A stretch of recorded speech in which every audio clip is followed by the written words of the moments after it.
তাআলা বলছেন, বান্দা কি মনে করেছ তায়েফের কাফেরেরা আমার রাসূলকে এত নির্যাতন করছে? তোমরা কি মনে করেছ আমি দেখি নাই? বলে আমার রাসূলকে এত নির্যাতন করেছে, তোমরা কি মনে করেছো আমি দেখি নাই? না রে, আমি আল্লাহ সব দেখছি। আরশে আযীমে থেকে আমার রাসূলের গায়ে পাথর নিক্ষেপ করেছে, আমি আল্লাহ দেখেছি। মক্কার কাফেরেরা আমার রাসূলের গায়ে উটের নাড়িভুড়ি চাপায় দিয়েছে। বলে উম্মত, বান্দা তোমরা কি এইটা মনে করছো যে আমি আল্লাহ দেখি নাই? তোমরা এটা মনে করছো? বলে না, আমি আল্লাহ সব দেখি। বলে এত কিছু দেখার পরেও কেন তাদেরকে ধরে নাই জানো? বলে আমার রাসূল, আমার বন্ধু এই উম্মত গুলাকে ভালোবাসত, এই মানুষগুলাকে আমার রাসূল ভালোবাসতো, আমি আল্লাহ এদেরকে ভালোবাসতাম। বলে তোমাদেরকে এত ভালোবাসছি বান্দা, এত ভালোবাসা আমি আল্লাহ তোমাদেরকে দিছি।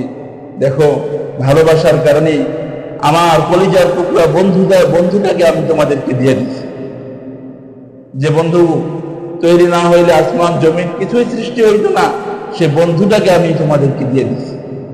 আমার এই বন্ধুটাকে জমিনে না যাওয়ার পরে কি পরিমাণ নির্যাতন তোমরা করো নাই বলো? বলে মক্কার কাফেররা এমন কোন নির্যাতন আছে যেটা রাসূলকে করে নাই? আল্লাহ রাসূলের গায়ে,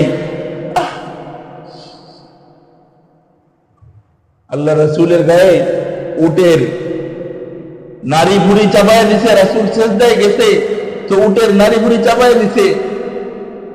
এত নির্যাতন করছে আল্লাহ রাসূলের উপর। আম্মা জান আয়েশা রাদিয়াল্লাহু তাআলা আনহা বলতেছেন, আমি একদিন দেখলাম হুজুরের গায়ে ছোট ছোট কালো কালো কিসের যেন দাগ দেখা যায়। জিজ্ঞাসা করলাম, ইয়া রাসূলুল্লাহ, আপনার কি বসন্তের রোগ হয়েছে? আল্লাহ রাসূল বললেন, না, আমার কখনো বসন্তের রোগ হয়নি। বলে তাহলে এই যে ছিদ্রগুলো দেখা যায়, এই যে চিহ্নগুলো দেখা যায়, এই চিহ্নগুলো কিসের?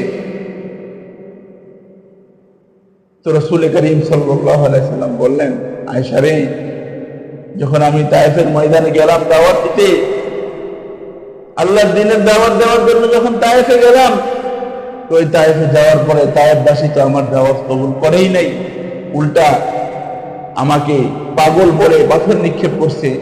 আমাকে যতভাবে নির্যাতন করা যায় সব নির্যাতন আমার উপর করছে।